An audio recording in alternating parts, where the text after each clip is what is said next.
नमस्कार, ANP news देख रहे हैं आप और मैं हूं आपके साथ मुस्कान। स्वागत है आप सभी का एएनपी न्यूज के स्पेशल बुलेटिन में। दिल्ली के मुख्यमंत्री अरविंद केजरीवाल ने यह कहा है कि केंद्र ने नए अध्यादेश के जरिए न सिर्फ सुप्रीम कोर्ट के ट्रांसफर पोस्टिंग वाले फैसले को पलट दिया है, बल्कि सरकार को लगभग खत्म कर दिया है। उन्होंने कहा कि अध्यादेश को जितना पढ़ रहे हैं उतनी नई बातें सामने आ रही हैं। उन्होंने कहा कि सेक्रेटरी को मंत्री का बॉस बना दिया गया है और चीफ सेक्रेटरी को कैबिनेट के फैसले को कानूनी या गैर कानूनी बताने का अधिकार दिया गया है। दिल्ली में सीपीआई महासचिव डी राजा से मुलाकात के बाद केजरीवाल ने राज्य में बिल के खिलाफ समर्थन के वादे के लिए उनका आभार भी जताया। केजरीवाल ने कहा कि दिल्ली में एक प्रयोग हुआ है और अगर इसे रोका नहीं गया तो सभी गैर भाजपाई सरकारों के लिए ऐसा अध्यादेश आएगा। उन्होंने कहा कि इसलिए 140 करोड़ लोगों को एक साथ इसका विरोध करना चाहिए। केजरीवाल ने कहा कि इसके कुछ प्रावधान जनता के सामने नहीं आए हैं।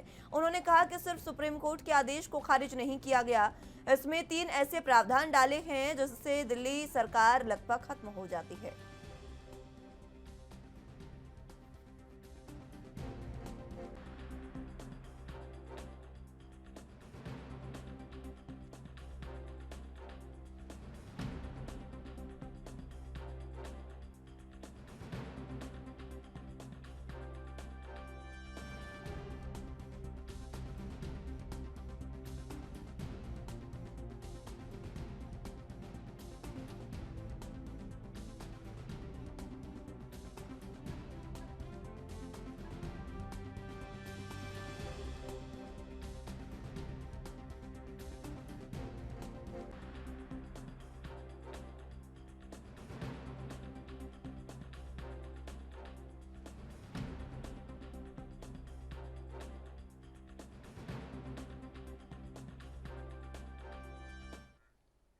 इस खबर पर ज्यादा जानकारी के लिए दिल्ली से संवाददाता राजीव तिवारी हमारे साथ मौजूद हैं।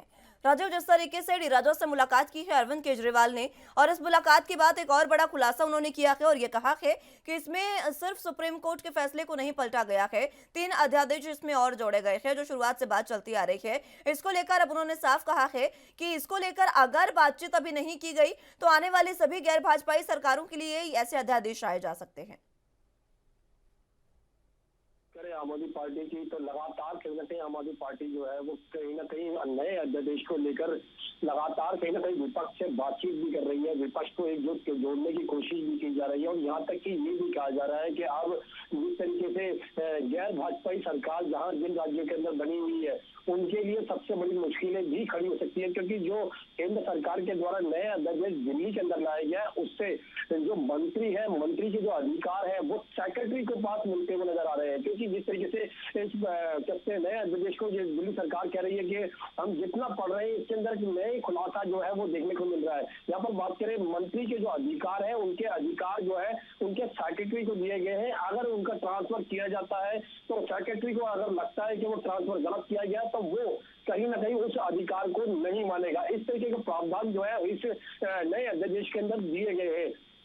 बात करें इस नए अध्यादेश की तो इस नए अध्यादेश को लेकर अब दिल्ली सरकार जो है वो बिल्कुल स्पष्ट कर रही है कि दिल्ली के अंदर दिल्ली सरकार को जो चुन के जनता लेके आई है उसका अधिकार जो है अब वो कहीं ना कहीं खत्म किया जा रहा है इसी तरीके के प्रावधान के द्वारा। और अगर इस प्रावधान को यानी कि इस अध्यादेश को अगर नहीं रोका गया तो आने वाले दिनों के अंदर कहीं ना कहीं जो गैर भाजपाई सरकारें हैं उनके राज्यों के अंदर भी इसी तरीके का प्रावधान जो है वो लागू किया जाएगा, जिससे कहीं ना कहीं उनकी जो अधिकार है वो खत्म हो जाएंगे। और जिस तरीके से दिल्ली सरकार के जो अधिकार खत्म हो रहे हैं, ना तो वो ट्रांसफर कर सकते हैं ना ही किसी को पोस्टिंग कर सकते हैं। अगर मंत्री अगर अपने सेक्रेटरी को कहीं ना कहीं ट्रांसफर करता है या पोस्टिंग करता है तो वो अगर उसके सेक्रेटरी को मंजूर नहीं है या उसको गलत लगता है कि गलत है तो वो उसका अधिकार का अपना इस्तेमाल कर सकता है और मंत्री के अधिकार को नहीं मान सकता। इस तरीके के प्रावधान जो है इसके अंदर बिल्कुल लिखे हुए हैं। और जिस तरीके से अरविंद केजरीवाल कह रहे हैं और लगातार उनके आम आदमी पार्टी के जो नेता है सौरभ भारद्वाज की बात करें या फिर कहे राघव चड्ढा की बात करें या फिर कहे और संजय सिंह की बात करें, उनकी सबकी तरफ से यही कहा जा रहा है कि नए अध्यादेश जो है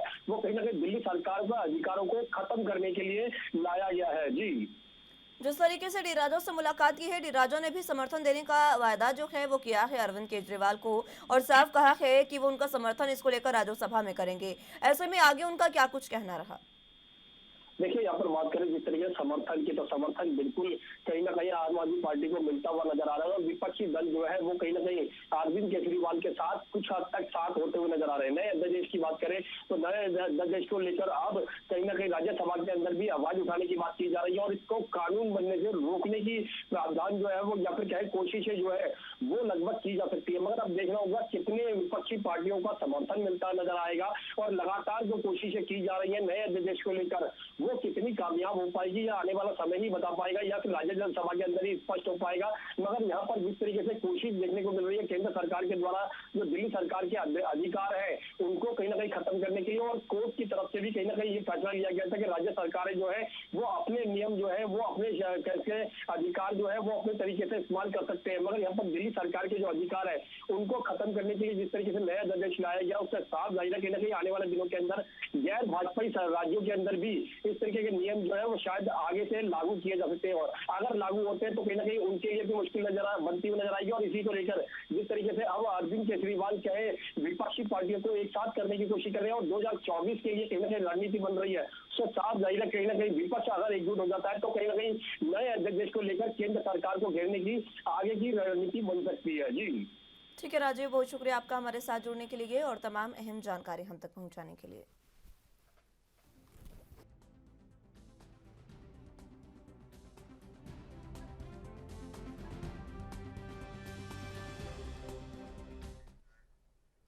मुख्यमंत्री योगी आदित्यनाथ आज बीजेपी के महाजनसंपर्क अभियान के तहत आयोजित अयोध्या संसदीय क्षेत्र के नंदीग्राम, भरतकुंड, बीकापुर विधानसभा में जनसभा को संबोधित करेंगे।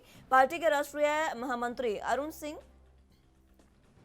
आज लखनऊ के प्रवास पर रहेंगे। वे दोपहर 3:50 पर महाजनसंपर्क अभियान के तहत गोमती नगर लखनऊ में संपर्क करेंगे और उसके बाद शाम 6:30 पर रघुवर पैलेस, इंदिरा नगर, लखनऊ में मोर्चा के संयुक्त सम्मेलन को संबोधित करेंगे।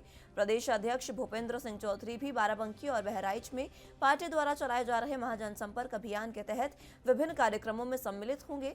अगर उत्तर प्रदेश के सीएम योगी आदित्यनाथ की बात करें तो वो आज अयोध्या जा रहे हैं, अयोध्या के दौरे पर हैं और वहां पर जनसंपर्क अभियान को संबोधित करेंगे और इस दौरान कई अहम निर्णय जो है, कई अहम फैसले लिए जा सकते हैं। आपको बता दें कि योगी आदित्यनाथ का अयोध्या ये दौरा है ऐसे समय में क्योंकि आज ब्रजभूषण शरण सिंह की भी अल्टीमेटम जो किसानों की ओर से, पहलवानों की ओर से दिया गया था वो समाप्त हो रहा है और जहां ब्रजभूषण की रैली होनी थी, जहां सरहद हुई, वहीं पर आज मुख्यमंत्री योगी आदित्यनाथ जनसभा को संबोधित करने जा रहे हैं।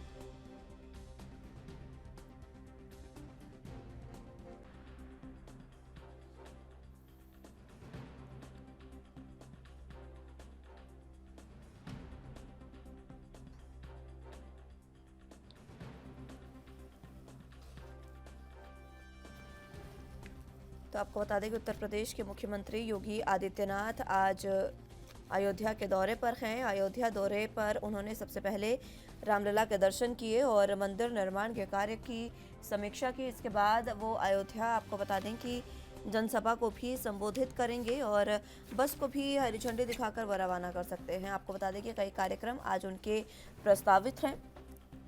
अयोध्या संसदीय क्षेत्र के नंदीग्राम, भरतकुंड और बीकापुर विधानसभा में वो जनसभा को संबोधित करेंगे।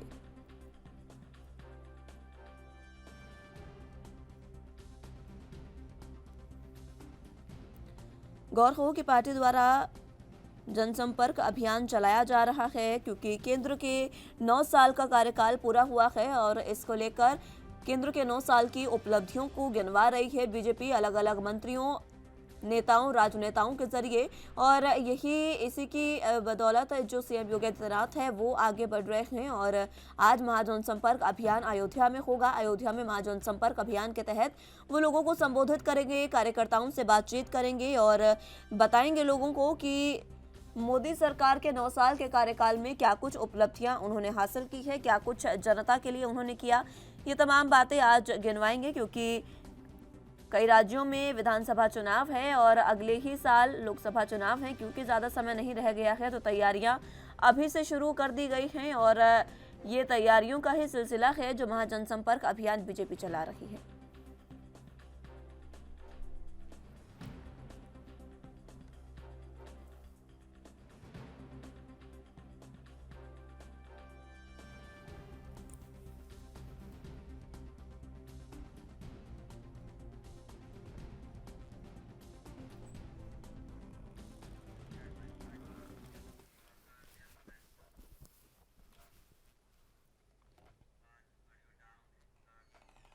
इस खबर पर अयोध्या से संवाददाता राजीव सिब्बल हमारे साथ मौजूद हैं। राजीव, जिस तरीके से अयोध्या के दौरे पर आज सीएम योगी आ रहे हैं, क्या कुछ अहम जानकारी, किस तरीके की तैयारियां? जैसा कि सीएम योगी जो है अयोध्या के दौरे पे कल ही आ चुके हैं। कल वो शाम को 6 बजे अयोध्या पहुंच गए थे, जहां पे पहुंचने के बाद उन्होंने भगवान रामलला के दर्शन किए, साथ ही जो मंदिर का निर्माण चल रहा है उसकी समीक्षा की, और हनुमानगढ़ी के दर्शन के बाद वो आए, उन्होंने मंडलीय समीक्षा बैठक की थी, जो कि लगभग 1.5 घंटे चली है, जिसमें कि उन्होंने अयोध्या में चल रहे सभी कार्यों का जो है बखूबी जो है जानकारी ली उन्होंने, कि कौन से कार्य चल रहे हैं, कितनी प्रगति पे हैं, कब तक चलेंगे, कितनी जल्दी खत्म होंगे, क्योंकि आगे बरसात आ रही है, उसको भी लेकर उनका जो है कहना था कि आप बरसात से पहले पहले ये काम खत्म करिए। जैसे कि रामपथ एक बहुत बड़ा जो है इनका विजन है, और रामपथ लगभग 13 किलोमीटर लंबा बन रहा है, और 13 किलोमीटर लंबे रामपथ में जो है तमाम परेशानियां भी आ रही हैं, जिसको कि जो है प्रशासन दूर कर रहा है और साथ ही उसका निर्माण कर रहा है। साथ ही योगी आदित्यनाथ ने कल जो है समीक्षा बैठक के बाद रात में गुप्ताल घाट, सूर्यकुंड और एक दो स्थलों पे ऐसा निरीक्षण किया, जहां पे कि आगे जो है जो कि पर्यटक स्थल बन रहे हैं, और उनका भी निरीक्षण किया, जिससे कि वो संतुष्ट दिखे। आज वो एक चुनावी रैली, एक तरीके से एक चुनावी रैली कही जा रही है, उसको संबोधित करेंगे। केंद्र सरकार के जो 9 साल पूरे हुए हैं उसके बारे में वो उसकी उपलब्धियां बताएंगे लोगों को, जनता के बीच में वो जाएंगे। लगभग 1 लाख से अधिक भीड़ इकट्ठा होने की संभावना है। अयोध्या से ही लगभग जो है 12 किलोमीटर पे भरतकुंड एक स्थान है, जहां पे वो एक रैली को संबोधित करेंगे। ऐसा माना जा रहा है कि ये एक चुनावी आगाज है, लोकसभा का चुनावी आगाज है, जिसकी कि वो शुरुआत करने जा रहे हैं अयोध्या से। हम्म। राजीव, जिस तरीके से सीएम यहां पर पहुंचे हैं, तमाम तरह की तैयारियां उनकी रैली को लेकर हो रही हैं, और जनसंपर्क अभियान जो बीजेपी चला रही है इन दिनों, जो मोदी सरकार की उपलब्धियां गिनवाने का कार्यक्रम है, इसी के साथ एक टिफिन पर चर्चा कार्यक्रम भी हो रखा है, क्या उसको लेकर कोई जानकारी? जी हाँ, एक टिफिन चर्चा कार्यक्रम हर जगह चल रहा है, लेकिन अयोध्या में ऐसा अभी कोई कार्यक्रम बीजेपी ने नहीं आयोजित किया है। उसके पीछे एक सबसे बड़ा कारण माना जा रहा है, क्योंकि अयोध्या में जो निर्माण कार्य या अयोध्या में जो एक राम मंदिर का जो निर्माण चल रहा है, उसको लेके जो है बीजेपी का पूरा ध्यान राम मंदिर निर्माण की तरफ है। इसलिए वो अयोध्या में इस तरह की कोई भी बैठक या उन चीजों से जो है वो करने से बच रहा है, क्योंकि उसका पहला मुद्दा राम मंदिर निर्माण है, कि राम मंदिर का निर्माण हो, अयोध्या एक भव्य अयोध्या बने, और अयोध्या को जैसा कि बताया जा रहा है कि ये एक जो है विश्व के मानचित्र पे एक जो है अलग से पर्यटन नगरी बनकर निखरेगी। इसलिए अयोध्या पे पूरा ध्यान जो है वो बीजेपी का जो है वो राम मंदिर को लेके है अभी।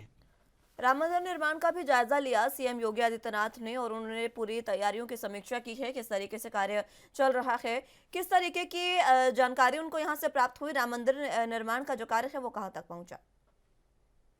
जी हाँ, राम मंदिर निर्माण की अगर हम बात करें तो राम मंदिर निर्माण में जो है भगवान रामलला जहाँ विराजमान होंगे, वहां पे जो है उस तल का कार्य पूरा हो चुका है। उसके आगे मंदिर का काम आगे चल रहा है, लगातार चलता भी रहेगा। जैसा कि सूत्रों की अगर हम माने तो ये बताया जा रहा है कि 2024 जनवरी के तीसरे सप्ताह में नरेंद्र मोदी जी को जो है एक इनविटेशन भेज दिया गया है, जिसमें कि वो उनसे आग्रह किया गया है ट्रस्ट द्वारा कि वो आएं और भगवान रामलला की स्थापना करें, और मंदिर एक नए भव्य मंदिर की शुरुआत करें।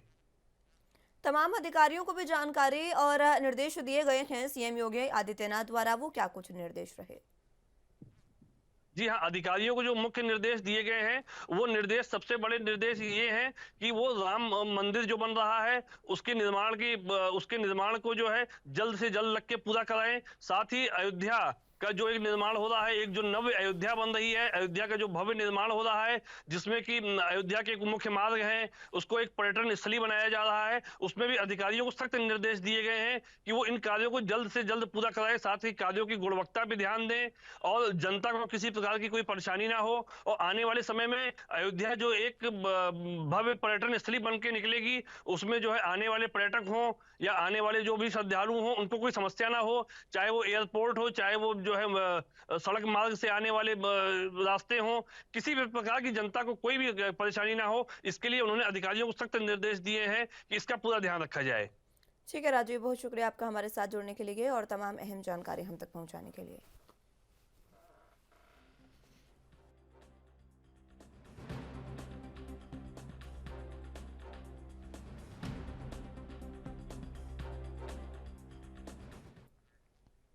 बीजेपी के राष्ट्रीय अध्यक्ष जगत प्रकाश नड्डा 15 जून यानी आज चंडीगढ़ आ रहे हैं। बीजेपी के चंडीगढ़ अध्यक्ष अरुण सूद ने यह बताया है कि मोदी सरकार के 9 साल के कार्यकाल का पूरा होना देश भर में महाजनसंपर्क अभियान के रूप में इसे मनाया जा रहा है।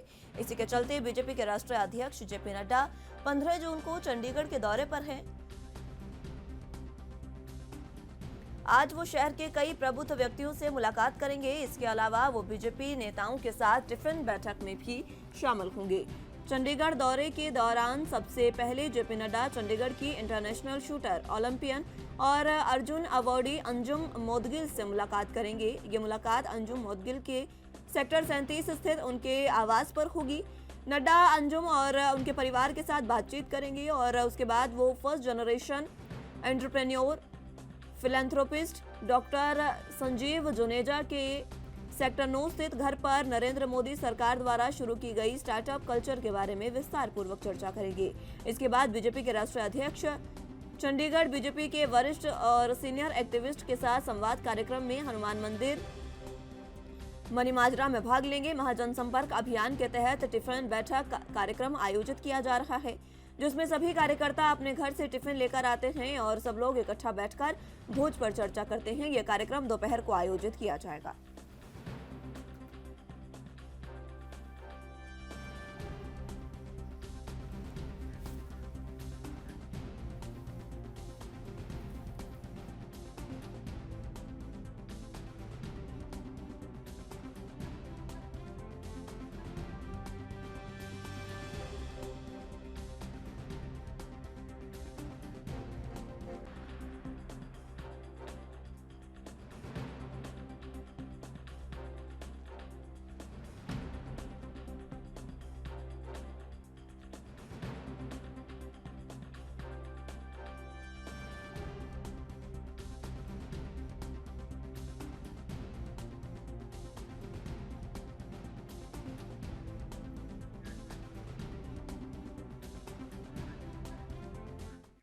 इस खबर पर ज्यादा जानकारी के लिए चंडीगढ़ से संवाददाता विजय वोहरा हमारे साथ मौजूद हैं। विजय, जिस तरीके से जेपी नड्डा चंडीगढ़ के दौरे पर आ रहे हैं और चंडीगढ़ का दौरा काफी अहम माना जा रहा है, क्योंकि आने वाले समय में चुनाव भी है और इसी को लेकर महाजनसंपर्क अभियान चलाया जा रहा है बीजेपी द्वारा, जिसको रूप दिया गया है मोदी सरकार के 9 साल पूरे होने पर। उपलब्धियां गिनाई जा रही है। यही कार्यक्रम चंडीगढ़ में भी आयोजित होगा, क्या कुछ अहम जानकारी?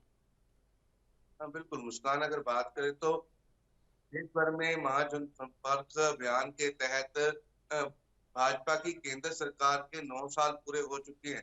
इसी को भुनाने के चक्कर में इसी की जो केंद्र सरकार द्वारा जो आयोजन किए जा रहे हैं, इसी के तहत जेपी नड्डा चंडीगढ़ में 2 दिन के दौरे पर है। इससे पहले भी बीते दिन ही होशियारपुर में एक महारैली को संबोधित किया था, जहां छोटे बड़े नेताओं को गुर दिए थे भी किस तरह से 2024 लोकसभा के चुनाव में हिस्सा लेना है।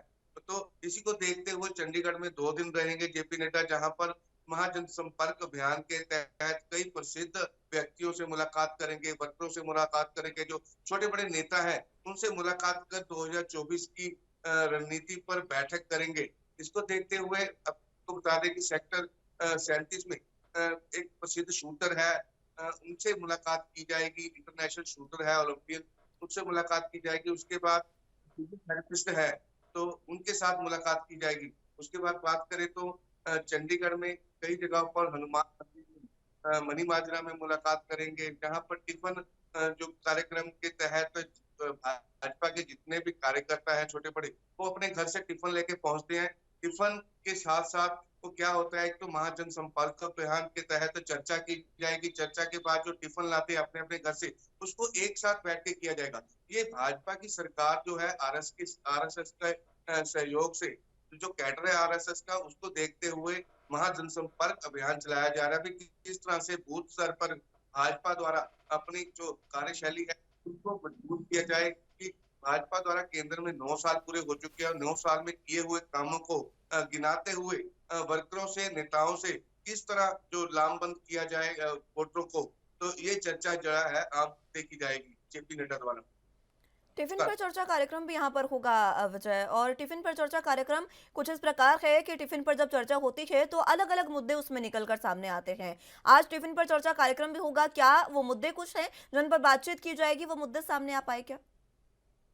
हाँ बिल्कुल मुस्कान, आप बात करें तो मुद्दों को लेकर टिफिन चर्चा एक जो होती है नेताओं को इकट्ठा रखने की, और जो शहर में कुछ भी मुद्दे हैं, चाहे विरोधी पक्ष के मुद्दे हों, भी विरोधी किस तरह से भाजपा को घेर रहे हैं, उस पर कई तरह की चर्चा होगी। इसको देखते हुए बूथ स्तर पर जो कमेटियां हैं, बूथ स्तर की कमेटियों को साथ दिया जाएगा, उनके मुद्दे पूछे जाएंगे, क्या क्या मुश्किलें जो है उनको बूथ स्तर पर आ रही हैं, और वोटरों तक कैसे जो है पहुंचा जा सके, और भाजपा की 9 साल की जो सरकार के दौरान किए काम है, उनको कैसे वोटरों को बताया जा सके। इसी को देखते हुए वोटरों से लामबंद होने या नेताओं से लामबंद होना है, किस तरह से जो रणनीति तैयार की जाएगी, ये अहम होगी उसका। ठीक है विजय, बहुत शुक्रिया आपका हमारे साथ जुड़ने के लिए और तमाम अहम जानकारी हम तक पहुंचाने के लिए।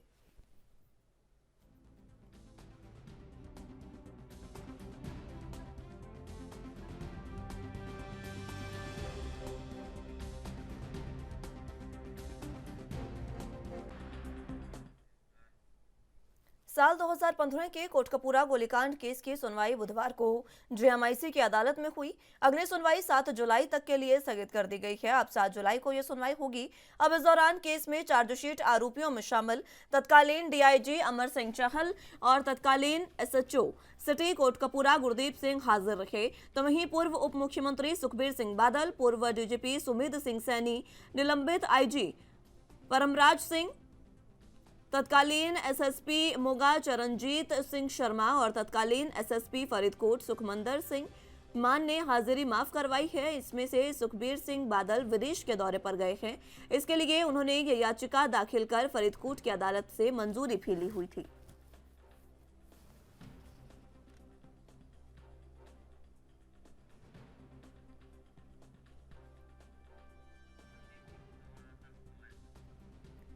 इस खबर पर ज्यादा जानकारी के लिए संवाददाता संदीप सिंह हमारे साथ मौजूद हैं। संदीप, जिस तरीके से कोटकपूरा गोलीकांड केस में कल सुनवाई हुई और सुनवाई में एक बार फिर से पेश नहीं हुए हैं सुखबीर सिंह बादल, विदेश दौरा इसका कारण बताया जा रहा है, क्या कुछ अहम जानकारी? जो है सुखबीर सिंह बादल को जो है पेश करने के लिए समन जो है वो गए हुए थे, और हालांकि सुखबीर सिंह बादल जो है कोटकपूरा गोलीकांड के केस अदालत में पेश नहीं हुए।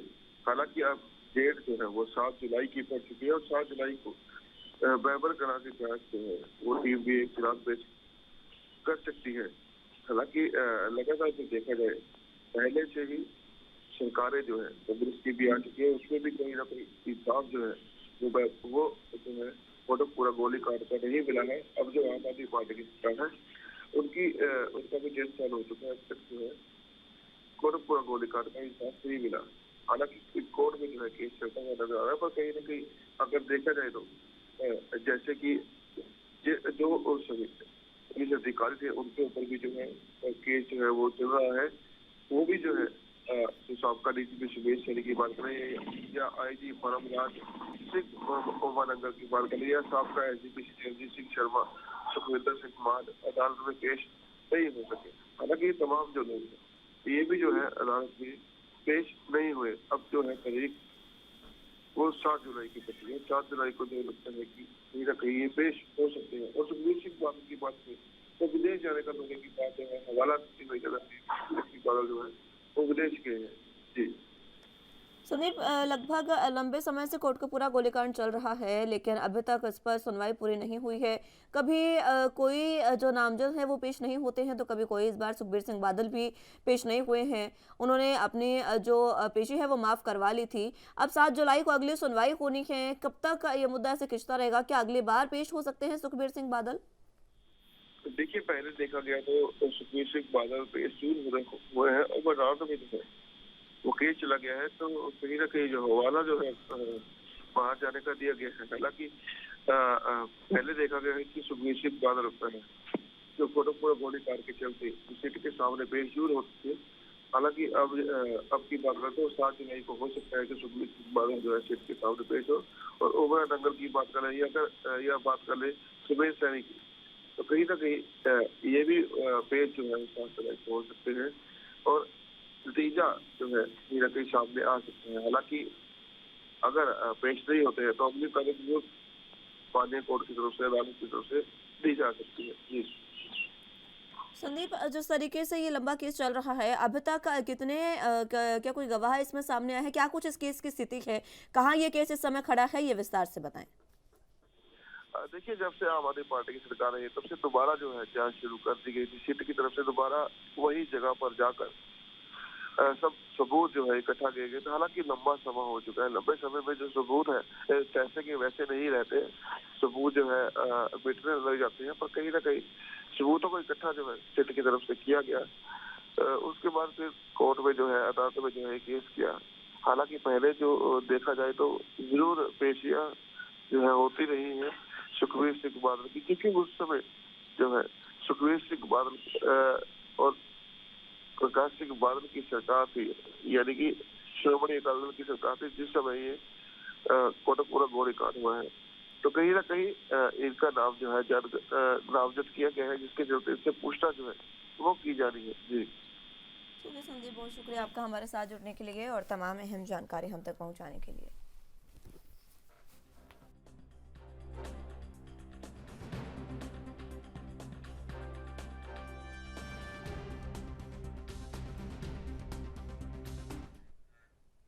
सूबे में भ्रष्टाचार के खिलाफ चल रही मुहिम के अंतर्गत पंजाब विजिलेंस ब्यूरो ने सीआईए स्टाफ राजपुरा के इंचार्ज इंस्पेक्टर राकेश कुमार को उसके 2 साथियों के साथ गिरफ्तार किया है।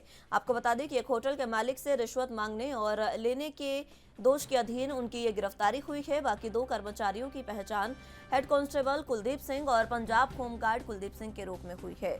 इस संबंधी जानकारी देते हुए विजिलेंस ब्यूरो के प्रवक्ता ने बताया कि उक्त पुलिस मुलाजिमों को शहीद भगत सिंह कॉलोनी राजपुरा के रहने वाले तेजिंदरपाल सिंह, जो राजपुरा में होटल कैनेडियन गेस्ट हाउस चला रहे हैं, उनको ये शिकायत पर गिरफ्तार किया गया है। उन्होंने बताया कि शिकायतकर्ता ने पुलिस थाना फ्लाइंग स्क्वाड 1 पंजाब में शिकायत दर्ज करवाई थी कि CIA staff incharge inspector Rakesh Kumar ने उससे होटल के कारोबार को चलता रखने के बदले 15,000 रुपए प्रति महीना रिश्वत लेने की मांग की है। इस संबंधी पुलिस थाना फ्लाइंग स्क्वाड 1 मोहाली में उक्त इंस्पेक्टर, हेड कांस्टेबल और पीएचजी के विरुद्ध भ्रष्टाचार की रोकथाम संबंधी कानून की अलग अलग धाराओं के अंतर्गत मुकदमा दर्ज कर लिया गया है और आगे की जांच जारी है।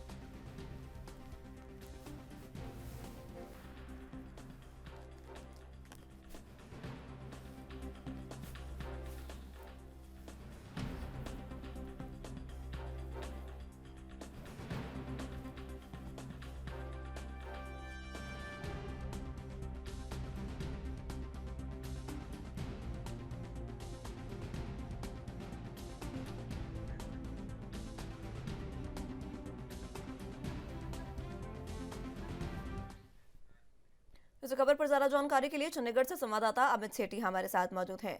अमित, विजिलेंस ब्यूरो को एक बार फिर से बड़ी सफलता हाथ लगी है, जहां पर एक बार फिर से इंस्पेक्टर को गिरफ्तार किया गया है और एसएचओ को रिश्वत देते गिरफ्तार किया गया है। क्या कुछ अहम जानकारी?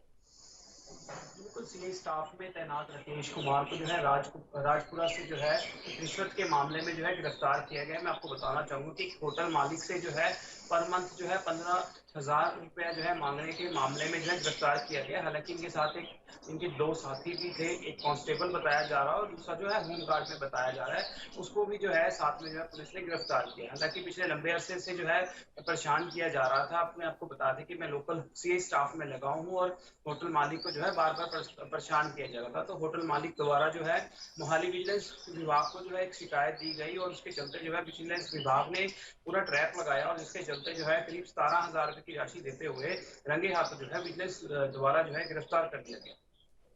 अमित, कैसे ये पूरा ट्रैप लगाया गया, पूरा जाल बिछाया गया? बताएं दर्शकों को कि क्या कुछ किस तरीके से पूरा जाल बिछाकर उसे कैसे गिरफ्तार किया गया है।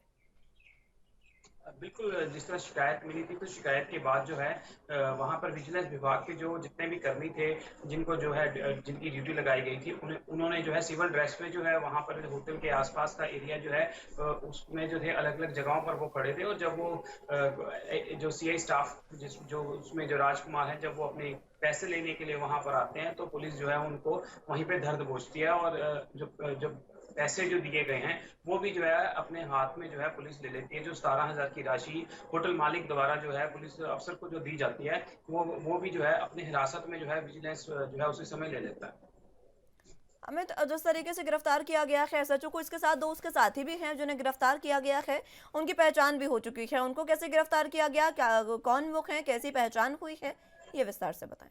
बिल्कुल बिल्कुल, पंजाब पुलिस में, वो भी पंजाब पुलिस में ही तैनात है, बट वो जो है एक कांस्टेबल के पद पर तैनात है, और दूसरा जो है वहाँ पर जो है वो भी एक पुलिस में ही है। हालांकि वो भी साथ ही में थे, जब पैसे जब लेने वहाँ पर पहुंचे तो वो भी साथ ही थे, और पुलिस ने जो है धर दबोचा वहीं पर होटल में, जब वो पैसे की जो अपनी जो राशि है उसको लेने आते हैं। हालांकि अब पिछले लंबे अरसे से देख रहे हैं कि विजिलेंस विभाग जो है जगह जगह जो है समय समय पे छापेमारी जिस तरह से कर रहे हैं, करप्ट अफसर जो है उनके खिलाफ नकेल जिस तरह से कसी हुई है, जीरो टॉलरेंस की जिस तरह पॉलिसी जो है पंजाब सरकार लेके आई है, उसके चलते जो है विजिलेंस विभाग को भी हदायतें दे दी गई हैं, और जो भी करप्ट अफसर हैं उनके खिलाफ पिछले लंबे अरसे से देखने को मिल रहा है कि लगातार कार्रवाई भी की जा रही है, और आने वाले समय में भी अगर कोई इस तरह के भ्रष्ट अफसर जो है सामने आते हैं, रिश्वतखोर अफसर सामने आते हैं, तो उनके खिलाफ भी जो है नकेल कसी जाएगी। इन 3 रिश्वतखोरों को गिरफ्तार किया गया है, किस तरीके की कार्रवाई इन पर होगी, क्या पूछताछ के लिए इन्हें रखा गया है अभी? बिल्कुल, पूछताछ जो है इनसे चल रही है, और भी जो है इनसे जो है पूछताछ चल रही है कि और किन किन जगहों से ये इस तरह से पैसे रिश्वत जो है लेते थे, और भी जो आसपास के एरिया उन्हें भी खंगाला जा रहा है, उनसे भी पूछा जा रहा है जो और होटल मालिक हैं कि क्या उनको भी इस तरह से ब्लैकमेल किया जाता था। और अब देखना होगा कि पुलिस जो है इसमें आगे की क्या सफलता मिलती है। हालांकि एक प्रोसेस होता है, पुलिस रिमांड लिया जाता है, उसमें जो है सारी आगे की जो कार्रवाई है वो सामने आती है। क्या पहले भी कुछ आरोप इन पर सिद्ध हैं जिन्हें अभी गिरफ्तार किया गया, अमित? हालांकि इस तरह की कोई बात अभी सामने नहीं आई है कि और भी कोई जो आरोप हैं इन पर लगे हुए हैं। हालांकि अब ये इन्वेस्टिगेशन का विषय है, देखना होगा कि प्राइमरी इन्वेस्टिगेशन में जो है अब क्या सामने आता है, क्या जो रिमांड लिया जाता है उसमें क्या सामने आता है। रिमांड में जो है बड़े खुलासे हो सकते हैं, क्योंकि जिस तरह से एक होटल मालिक से पैसे लेने की बात हो सकती है, तो पुलिस को कहीं ना कहीं शक है कि और भी होटल मालिकों से जो है या और भी अन्य जो दुकानदार हैं उनसे भी पैसे की बातचीत की जा सकती है या की होगी। उसके चलते जो है पुलिस रिमांड में बड़े खुलासे होने की संभावना। कितने दिनों की रिमांड मांग रही है पुलिस एसएचओ की, उसके साथियों की, और कब पेश किया जाएगा इन्हें? बिल्कुल, देखना होगा कि कोर्ट में पेश किया जाएगा, उसके बाद कितने दिन का जो है पुलिस रिमांड मांगती है। हालांकि पुलिस की अपनी एक प्रक्रिया है, पुलिस रिमांड मांगा जाता है। देखना होगा कि जो ऑनेबल कोर्ट है वो कितने दिन का जो है पुलिस रिमांड देता है इस पूरे घटनाक्रम में। बहुत शुक्रिया आपका हमारे साथ जुड़ने के लिए और तमाम अहम जानकारी हम तक पहुंचाने के लिए।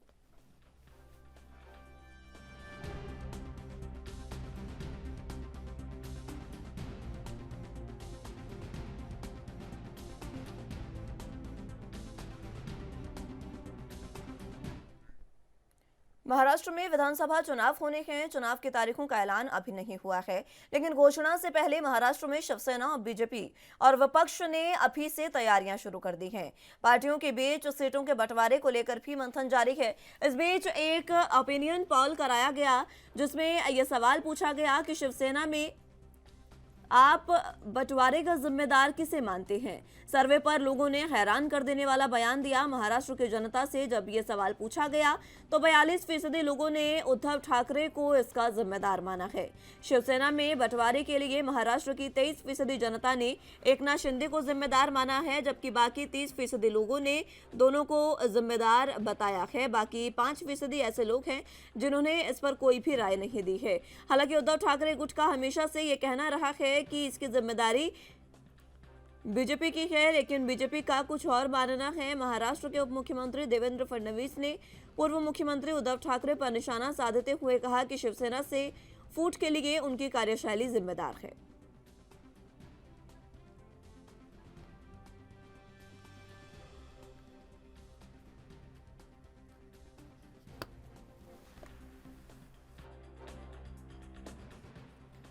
तो आपको बता दें कि महाराष्ट्र में सियासत वैसे ही बहुत ज़्यादा गर्मा गई है, क्योंकि शिंदे सरकार और गठबंधन में बीजेपी है। इस वजह से दोनों का गठबंधन ठीक नहीं चल पा रहा है। दोनों में अलग अलग तरह के सियासी मतभेद देखने को मिल रहे हैं। अब ऐसे में एक सर्वे कराया गया और उस सर्वे के बाद उस सर्वे में लोगों ने हैरान करने वाले जवाब दिए हैं। सर्वे में ये पूछा गया कि आखिर आप किसे जिम्मेदार मानते हैं, तो सीधे तौर पर 30% लोगों ने दोनों को ही जिम्मेदार माना है, जबकि सबसे ज़्यादा लोगों ने उद्धव ठाकरे को शिवसेना से फूट का जिम्मेदार माना है।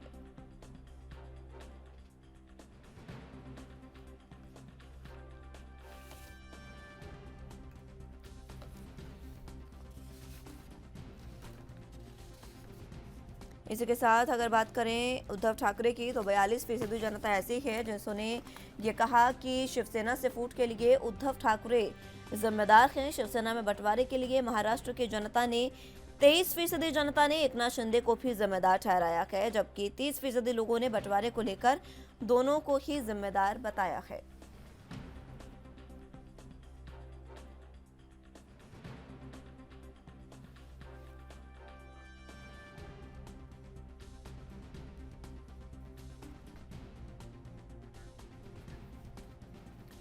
इस खबर पर ज्यादा जानकारी के लिए मुंबई से संवाददाता सत्यप्रकाश सोनी हमारे साथ मौजूद हैं।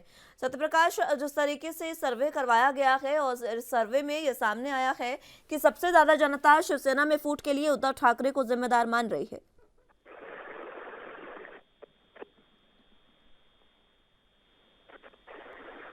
जी बिल्कुल। देखिए, जिस तरह से महाराष्ट्र की राजनीति चल रही है, महाराष्ट्र में विधानसभा चुनाव होने वाले हैं, ऐसे में चुनाव की तारीखों का ऐलान भले ही नहीं हुआ, लेकिन घोषणा महाराष्ट्र के जो तमाम दल है, चाहे शिवसेना हो या एसपी हो या बीजेपी, जो है अपनी अपनी तैयारियां शुरू कर दी है। इस बीच ओपिनियन पोल कराया जा रहा है कि आखिरकार स्थिति क्या होगी। यही वजह है कि शिवसेना बार बार जो है भारतीय जनता पार्टी के ऊपर आरोप लगाती है कि भारतीय जनता पार्टी जब ओपिनियन पोल निकालती है तो उसे ये पता लग जाता है कि उसकी हार सुनिश्चित है। उसकी हार सुनिश्चित होने के चलते जो है महानगर पालिका का चुनाव नहीं करवाया जा रहा है। हालांकि महानगर पालिका जो चुनाव रद्द होने के करीब 1 साल हो गए हैं, लेकिन अब तक जो है किसी तरह का जो है इस पर कोई बातचीत सरकारें नहीं करती है। ये चिंता का विषय है, क्योंकि मानसून बहुत जल्द दस्तक मुंबई में देने वाला है, लेकिन उसके बावजूद जो है महानगर पालिका एक्टिव नहीं है। महानगर पालिका के जो तमाम कॉर्पोरेटर नगर सेवक वो अपने अपने इलाकों में कोई काम नहीं करवा पा रहे हैं। तो ऐसे में सरकार के लिए चिंता का विषय है, क्योंकि सरकार जो है सिर्फ जो है आकलन करवाने में जुटी हुई है कि किस तरह की स्थिति सरकार की होगी। जी, ऐसे में जिस तरीके से इसको लेकर तमाम तरह की अटकलें भी सामने आ रही है, हालांकि लोगों ने जब ये कहा है कि सबसे ज्यादा उद्धव ठाकरे जिम्मेदार है, अब कौन जिम्मेदार है ये बात की है, क्योंकि बंटवारा अब हो चुका है और दोनों ही साफ कह चुके हैं कि विलय का अब कोई भी सवाल पैदा नहीं होता। तो इस सर्वे का क्या वाकई जरूरत थी इस सर्वे की? देखिए, सर्वे ये तय करता है कि आम जनमानस की जो राय है, आम जनमानस जैसा सोचता है वो किस तरह सोचता है, लेकिन सर्वे का पैमाना क्या है ये आम जनमानस को नहीं पता होता है। अब ऐसे में सर्वे ये कहता है कि 42% लोग जो है उद्धव ठाकरे को लाइक करते हैं, उद्धव ठाकरे की वजह से जो है अलगाव हुआ। 23% लोग ऐसा सोचते हैं कि यह अलगाव जो हुआ एकनाथ शिंदे के चलते हुआ। ऐसे में एकनाथ शिंदे का खेमा यह बोलता है कि अगर उद्धव ठाकरे उनकी बातें सुनते तो शायद वह उद्धव ठाकरे से अलग नहीं होते। दूसरी तरफ एकनाथ शिंदे गुट की तरफ से कहा गया है कि 50 खोखे की लालच के चलते, मंत्री बनने के चलते इस तरह का अलगाववाद का फैसला लिया गया है। तो दोनों बातें अलग अलग है और दोनों में कितनी अतिशयोक्ति है ये बेहद कहना मुश्किल होगा। हालांकि सर्वे का जो पैमाना होता है वो आम जनमानस को पता नहीं होता। आम जनमानस अपनी राय इस बात को लेकर देती है कि हमारे राज्य का नेता जो हमारे लिए कितना अच्छा उपयोगी है, हमारे राज्य का नेता आम जनमानस के लिए कितना समय देता है, आम जनमानस के लिए कितना वो सुविधाजनक मुहैया करवाता है। तो तमाम चीजें हैं, इस पर जो है ये पैमाना तय किया जाता है। जी, देवेंद्र फडणवीस ने भी कहीं ना कहीं जिम्मेदार बताया है शिवसेना में फूट के लिए उद्धव ठाकरे को ही। अब इस पर क्या उद्धव ठाकरे का कोई बयान सामने आया? उद्धव ठाकरे हर जो है सरकारी यंत्रणा के बयान के बाद अपना एक बयान देते हैं। उनमें सीधे तौर पर ये कहा गया है यह गद्दारों की टोली है। गद्दार जो है अब शिवसेना के नाम पर गद्दारी की है। ऐसे में न सिर्फ शिवसेना का नाम पर बल्कि बाला साहब नाम की के साथ जो गद्दारी की है। आज बाला साहब के नाम पर जो है अलगाववाद हुआ है, लेकिन बाला साहब की तस्वीरें जो है कई बार लापता होती है। बाला साहब की तस्वीरें जो है भारतीय जनता पार्टी के मंच से गायब रहती है। तो ऐसे में जिस तरह से बाला साहब ठाकरे के नाम पर शिंदे गुट तैयार हुआ, शिंदे गुट ने ये कहा कि हम बाला साहब के विचारों पर चलने वाली शिवसेना है। उद्धव की शिवसेना जो है बाला साहब को नहीं मानती, उनके विचार ऐसे नहीं थे क्योंकि उन्होंने महाविकास आघाड़ी का दामन थामा। तो ऐसी तमाम आरोप जो है हमेशा से लगे हैं और उद्धव ठाकरे इस पर अपना प्रतिक्रिया देते रहते हैं।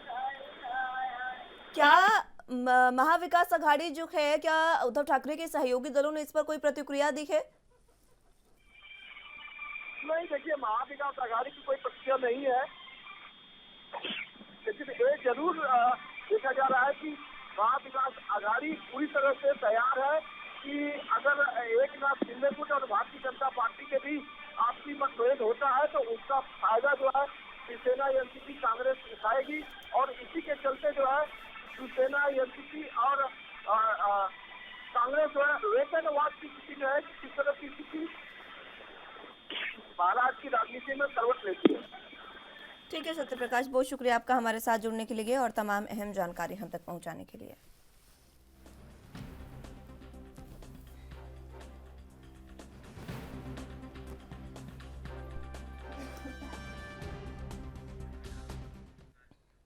हिमाचल प्रदेश के मुख्यमंत्री सुखविंदर सिंह सुक्खू ने शिमला में लोक निर्माण विभाग के अधिकारियों के साथ आयोजित वर्चुअल समीक्षा बैठक की अध्यक्षता की। इस अवसर पर उन्होंने सभी निर्माण कार्यों में गुणवत्ता सुनिश्चित करने पर बल दिया। उन्होंने विभाग को विशेष रूप से स्थानीय निवासियों और पर्यटकों की सुविधा के दृष्टिगत नई सड़क परियोजनाओं में सुरंगों के निर्माण को प्राथमिकता प्रदान करने के निर्देश दिए। इससे यात्रियों के समय और धन की बचत भी होगी। उन्होंने राज्य में रोपवे के निर्माण पर भी बल दिया। सुखविंदर सिंह सुक्खू ने प्रधानमंत्री ग्राम सड़क योजना 3 की प्रगति की समीक्षा करते हुए ये कहा कि राज्य के लिए 422 करोड़ रुपए की अनुमानित लागत की 45 सड़कों की विस्तृत परियोजना रिपोर्ट स्वीकृत की जा चुकी है। इनमें से 44 सड़कों के टेंडर पहले से ही दिए जा चुके हैं। उन्होंने कहा कि दूसरे चरण में 2662 करोड़ रुपए की लागत से 256 और सड़कों की डीपीआर स्वीकृत के लिए केंद्र सरकार को भेजी गई है। उन्होंने ये कहा कि इसमें से 644 किलोमीटर सड़क एफडीआर तकनीक से निर्मित की जाएगी और इसके बाद 499 किलोमीटर की जो सड़कें हैं वो सीमेंट सब बेस तकनीक से निर्मित की जाएंगी।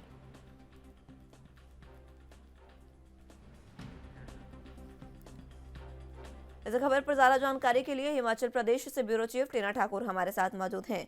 टीना जी, अधिकारियों के साथ बैठक की है मुख्यमंत्री सुखविंदर सिंह सुक्खू ने और लोक निर्माण विभाग के अधिकारियों को कई निर्देश भी दिए हैं, क्या कुछ अहम जानकारी?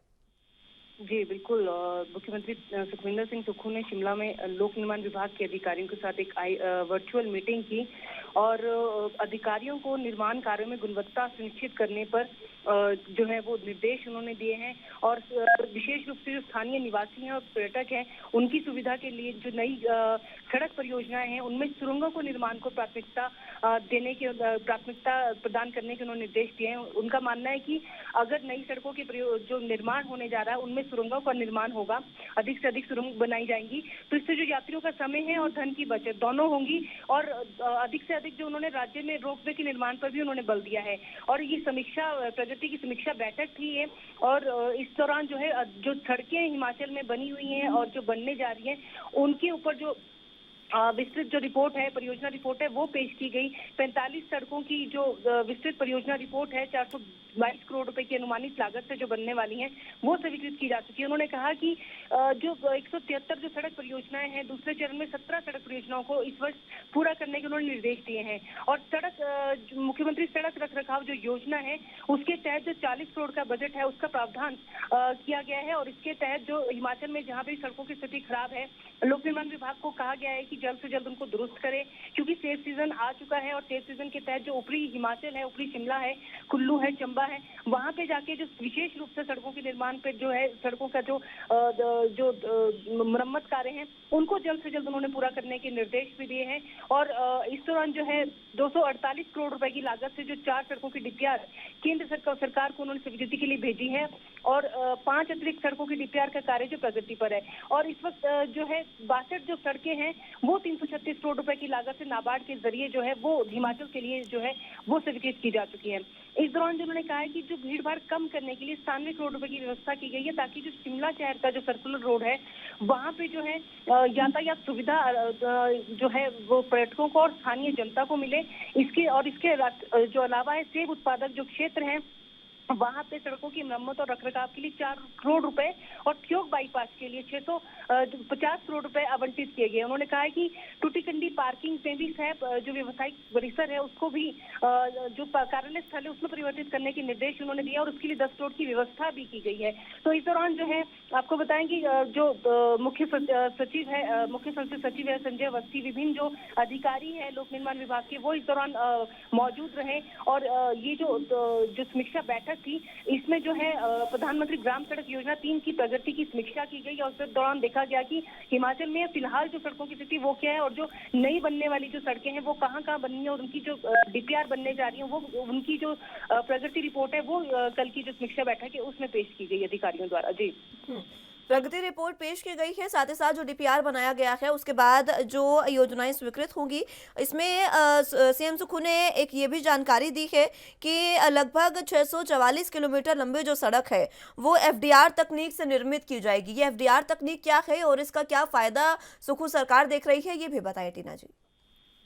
जी देखिए, उन्होंने मुख्यमंत्री ने जब कल समीक्षा बैठक ली तो उन्होंने कहा कि ये जो आने वाले दिनों में जो नई सड़कों का निर्माण है ये नई तकनीकों से होगा और एफडीआर तकनीक है उसके जरिए ये जो निर्माण है वो किया जाएगा। एफडीआर तकनीक से अभी जो सबसे आधुनिक तकनीक है उसके जरिए ये जो सड़कें हैं उनका निर्माण होगा और इससे फायदा हिमाचल को ये मिलेगा कि जिस तरह सड़कों की टायरिंग बार बार बरसाती सीजन में उखड़ जाती है, सर्दियों के दौरान उखड़ जाती है, वो उसकी समस्या कम पेश आएगी और बार बार जो पैसा सड़कों के रखरखाव पे मरम्मत पे लगता है उससे जो है हिमाचल को थोड़ी राहत मिल सकती है और ये इसके जरिए जो है टेंडर इसका किया जाएगा और जो ये सड़कें हैं इससे जो है आने वाले दिनों में जो हिमाचल को है काफी जो बार बार जो सड़कें खराब होती है उससे वो बच जाएंगे।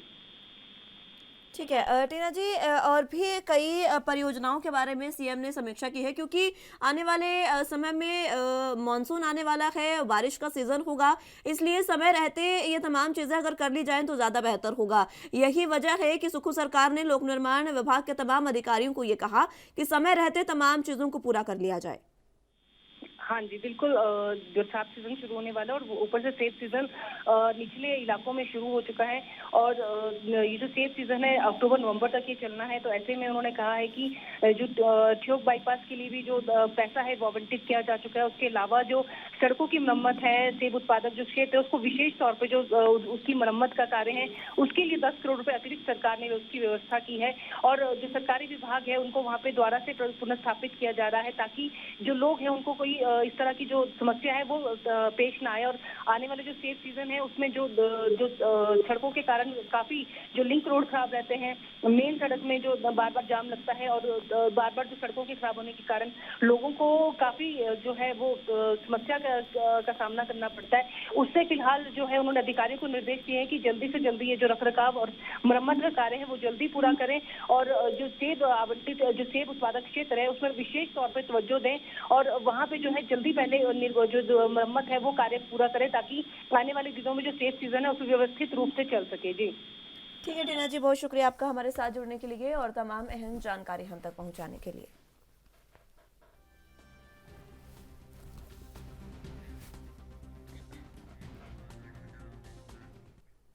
छत्तीसगढ़ के मुख्यमंत्री भूपेश बघेल आज यानी गुरुवार को दुर्ग जिले के विकासखंड पाटन में सतनामी समाज द्वारा आयोजित शपथ ग्रहण समारोह में शामिल होंगे।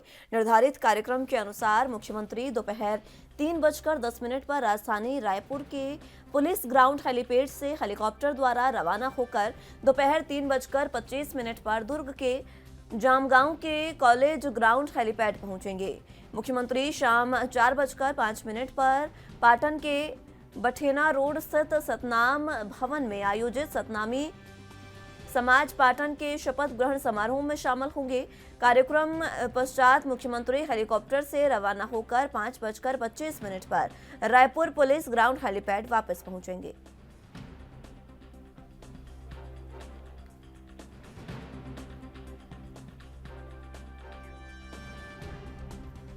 इस खबर पर ज्यादा जानकारी के लिए रायपुर से संवाददाता टिकेश वर्मा हमारे साथ मौजूद हैं। टिकेश, दुर्ग जिले के दौरे पर आज मुख्यमंत्री भूपेश बघेल है जहां वो शपथ ग्रहण समारोह में शामिल होंगे। कई कार्यक्रम उनके प्रस्तावित है, विस्तार से बताएं क्या कुछ अहम जानकारी।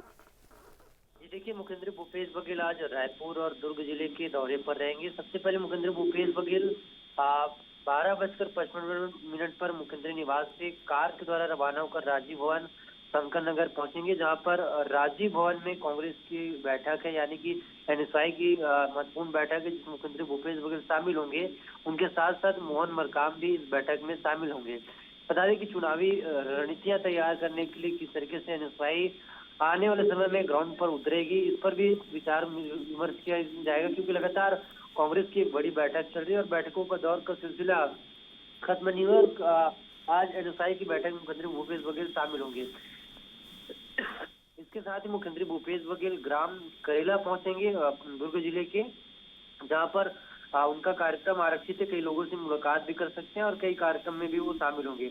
इसके बाद मुख्यमंत्री भूपेश बघेल सतनाम भवन पहुंचेंगे, बठेना रोड स्थित पाटन में, और जहां मुख्यमंत्री भूपेश बघेल सतनामी समाज के शपथ ग्रहण समारोह में शामिल होंगे और कई सौगात भी देते हुए नजर आएंगे। कुछ दिन पहले सतनामी समाज के जो लोग हैं वो मुख्यमंत्री निवास पहुंचकर मुख्यमंत्री भूपेश बघेल से मुलाकात की थी और कई विषयों पर चर्चा की थी। महत्वपूर्ण माना जा रहा है कि शपथ ग्रहण समारोह बेहद ही महत्वपूर्ण है और मुख्यमंत्री भूपेश बघेल के विधानसभा क्षेत्र है, तो ऐसे में कई ऐसे महत्वपूर्ण बिंदु हैं जो समाज के बीच में जाकर मुख्यमंत्री भूपेश बघेल रखेंगे और किस तरीके से उन्होंने काम किया है यह भी मुख्यमंत्री भूपेश बघेल बताते हुए नजर आएंगे। जी टिकेश, जिस तरीके से सीएम यहाँ पर सतनामी समाज द्वारा जो शपथ ग्रहण समारोह आयोजित किया जा रहा है उसमें शामिल होंगे, इस कार्यक्रम में क्या खास रहने वाला है? देखिए, समाज छत्तीसगढ़ में बहुत ही इनका वर्चस्व रहता है और लगातार कई मायनों में समाजों के कार्यक्रम में मुख्यमंत्री भूपेश बघेल पहुंचते हैं और मुख्यमंत्री भूपेश बघेल जो समाज के लिए काम कर रहे हैं उन कामों को लेकर के समाज के बीच में रखते हैं कि किस तरीके से उनके सरकार है वो काम कर रहे हैं और आने वाले समय में क्या कुछ समाज के लिए बेहतरी कर सकते हैं। समाज में जो भी समस्याएं रहती है उनके बारे में मुख्यमंत्री भूपेश बघेल अपने भाषणों के माध्यम से रखते हैं और जो भी उनके द्वारा काम किए गए हैं वो भी रखते हैं। तो निश्चित तौर पर एक अहम मुद्दा माना जा रहा है और समाज के जो भी प्रमुख लोग हैं तो हमने समाज के लोगों से बातचीत करने की कोशिश की, तो तैयारियां पूरी है। मुख्यमंत्री भूपेश बघेल करीबन 4:05 पर इस कार्यक्रम में शामिल होंगे और 5:05 पर मुख्यमंत्री भूपेश बघेल वहां से रवाना होकर मुख्यमंत्री निवास रायपुर पहुंचेंगे। जी टिकेश, इसी के साथ कई और कार्यक्रम भी हैं सीएम के। यहाँ पर विकासखंड पटना में जब पहुँचेंगे तब इस कार्यक्रम में शामिल होंगे, उसके बाद और भी कई कार्यक्रम हैं जिसमें जाएंगे मुख्यमंत्री। क्या कुछ उनके कार्यक्रम आज के प्रस्तावित हैं इसके अलावा? देखिए, मुख्यमंत्री भूपेश बघेल सबसे पहले राजीव भवन जाएंगे, वहाँ पर एनएसआई की बैठक है। उसके बाद करेला जाएंगे, वहाँ पर कार्यक्रम आरक्षित है। मुख्यमंत्री भूपेश बघेल इसके बाद शपथ ग्रहण समारोह में, मुख्यमंत्री भूपेश बघेल प्रमुख कार्यक्रम आज शपथ ग्रहण समारोह है, क्योंकि सतनामी समाज का वर्चस्व छत्तीसगढ़ में है और बड़ी संख्या में इनके जो लोग समाज के लोग हैं वो रहते हैं, तो निश्चित तौर पर एक बड़ा कार्यक्रम है। इसके साथ साथ क्योंकि चुनावी समर है और बैठकों का दौर है और एनएसआई जो युवा शक्ति है उसको संबोधित करते हुए मुख्यमंत्री भूपेश बघेल नजर आएंगे और विधानसभा चुनाव की जो बिगुल है वो एनएसआई की जो मोर्चा है उसमें भी फूकते हुए नजर आएंगे। जी किस तरीके की तमाम तैयारियां इन कार्यक्रमों के लिए की गई है टिकेश? देखिए, एनएसआई की बैठक है, राजीव भवन में है, कांग्रेस की कार्यालय है, वहाँ पर ये बैठक है और तमाम जो एनएसआई के पदाधिकारी है वो इसमें शामिल होंगे और पदाधिकारियों को चार्ज करने के लिए मुख्यमंत्री भूपेश बघेल आज इस कार्यक्रम में शिरकत करेंगे। हमने एनएसआई के जो पदाधिकारियों से बातचीत किया तो निश्चित उनका साफ तौर पर ये कहना है कि कार्यक्रम की पूरी तैयारी है और इस तरीके से जो योजनाबद्ध तरीके से कांग्रेस लगातार काम करे, एनएसआई लगातार काम करे, उसी तारतम्य में ये बैठक है और चुनाव है तो ये बैठक महत्वपूर्ण माना जा रहा है। वही दूसरी ओर पाटन में जो शपथ ग्रहण समारोह है उसकी भी पूरी तैयारियां हैं, समाज के लोग इसमें बढ़ चढ़ के हिस्सा लेंगे, बड़ी संख्या में लोग यहाँ पर पहुंचेंगे और मुख्यमंत्री भूपेश बघेल इस कार्यक्रम में पहुंच रहे हैं तो पूरी तरीके से तैयारियां हैं, पुलिस का पूरा सुरक्षा व्यवस्था है और शासन प्रशासन पूरी तरीके से पूरे कार्यक्रम को सफल बनाने में लगे हैं। जी टिकेश, जिस तरीके से हमने खुद इस बात का जिक्र किया कि विधानसभा चुनाव नजदीक हैं, चंद महीने रह गए हैं विधानसभा चुनावों को आने में और ऐसे में सीएम के अलग अलग जिलों के अलग अलग संभाग के ये जो दौरे हैं ये बता रहे हैं कि कांग्रेस अब किसी भी तरीके से कोई भी सीट छोड़ना नहीं चाहती है। कल ही मुख्यमंत्री कहकर हटे हैं कि 75 पार का नारा है इस बार का। जी निश्चित तौर पर लगातार बैठकों का दौर जारी है। मुख्यमंत्री भूपेश बघेल लगातार हर एक जिले, हर एक संभाग और हर एक ब्लॉक का मुख्यमंत्री भूपेश बघेल दौरा कर रहे हैं। निश्चित तौर पर एक बड़ा अहम मोड़ माना जा रही है इस समय को, क्योंकि कुछ महीने चुनाव है और चुनावी एक्शन मोड पर ये इन महीनों को माना जाता है। और मुख्यमंत्री भूपेश बघेल लगातार हर एक जिलों का दौरा कर रहे हैं और लोगों को चार्ज कर रहे हैं। तमाम मुख्यमंत्री भूपेश बघेल ने जो काम किया है 4.5 सालों में, 5 सालों में, उसका जो ब्यौरा है लोगों तक पहुंचा रहे हैं। और कांग्रेस का शीर्ष नेतृत्व भी है, वो भी लगातार इस पूरे कार्यक्रम में लगे हुए हैं और लगातार इस पूरे कार्यक्रम को लेकर के तमाम जगहों में मुख्यमंत्री भूपेश बघेल कार्यक्रमों को लेकर के, चुनावी प्रचार को लेकर के लगे हुए हैं। जी ठीक है टिकेश, बहुत शुक्रिया आपका हमारे साथ जुड़ने के लिए और तमाम अहम जानकारी हम तक पहुंचाने के लिए।